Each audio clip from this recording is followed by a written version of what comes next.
ফেলে দিয়ে ওই মদিনার লাস্ট বাউন্ডারি তার বাড়ি ছিল বাবা। মদিনার থেকে একদম অনেক দূর থেকে নবীর কাছে হেঁটে হেঁটে নবীর সাহাবা নবীর কাছে চোখের পানি ফেলে দিয়ে আসলো।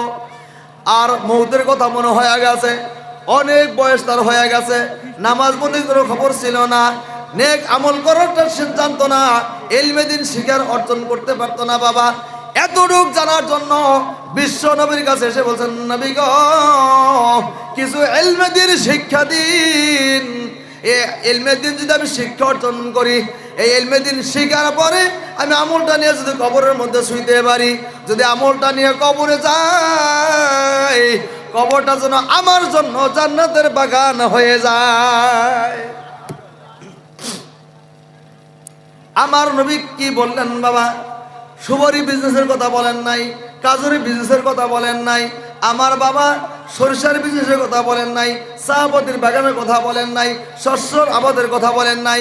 আমার নবী আমলটাই শিখিয়ে দিয়েছেন, ঠিক না ঠিক?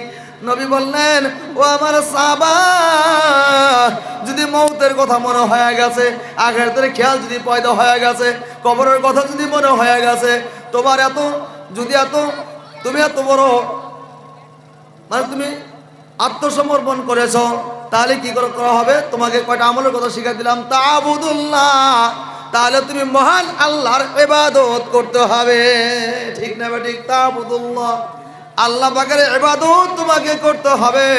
তা'বুদুল্লাহ ওয়ালা তুশরিক বিহি শাইআ, ওই ইবাদতের মধ্যে কোনো শরীক স্থাপন করা চলবে না, ঠিক না বাবা?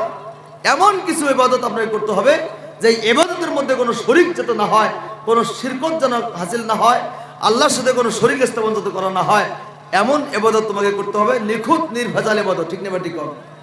নিখুঁত আর নির্ভেজাল ইবাদত করতে হবে বাবা। আমরা রাজি আছি গো সোনারা বাবা? আছি গো আমরা মাশাআল্লাহ। আমরা নিখুঁত নির্ভেজাল ইবাদত করবো নাকি ইনশাআল্লাহ? আমার বাবা আল্লাহ পাক বড় মায়া করিয়া, বড় দয়া করিয়া এই পৃথিবীর বুকে আল্লাহ পাক প্রেরণ করেছেন, ঠিক না বেঠি? এত দয়াবান আল্লাহ, এত মেহেরবান আল্লাহ, এত বড় স্রষ্টা আমাদের আল্লাহ, এত বড় মহামূল্যবান জীবনের মধ্যে, এত মহামূল্যবান সমাজের মধ্যে, এত মহামূল্যবান দুনিয়ার মধ্যে আল্লাহ পাক পাঠিয়ে দিয়েছেন। ওই আল্লাহর ইবাদত করার দরকার আছে কি নাই? আছে না?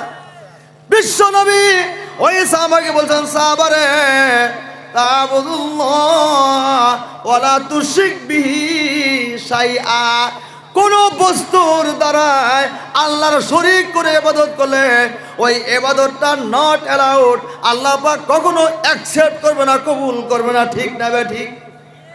ওই ইবাদত আল্লাহ কখনো গ্রহণ করবে না, কবুল করবে না। একদম নির্ভেজাল হইতে হবে, শরীক ছাড়া ইবাদত করতে হবে, আল্লাহর সাথে যে কোনো বস্তুর দ্বারা শরীক স্থাপন না করা হয়, ঠিক না ঠিক? হাই রে হায়, আমার এই টাইমে চাকরিটা যদি না হয়তো আমার চলা মুশকিল হয়ে গেল, ঠিক না ঠিক?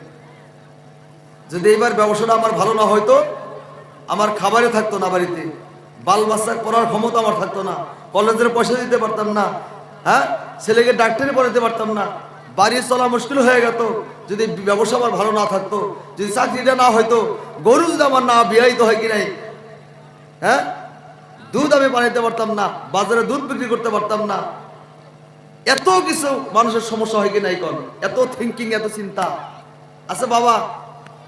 আল্লাহ পাক রব্বুল আলামিন মানুষকে রিজিক দেয় না বাবা? দেয় কি না দেয়? দেয় না? তাহলে এত বাহানা কেন?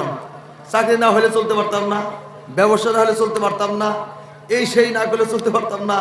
আল্লাহ পাক রাসূল বলছেন, ওয়ালা তুশরিক বিহি শাইআ, কোন বস্তু দিয়া আল্লাহর সাথে শরীক করে ইবাদত করলে এই ইবাদতটা কবুল হয় না, ঠিক না ঠিক? ওয়ালা তুশরিক বিহি শাইআ।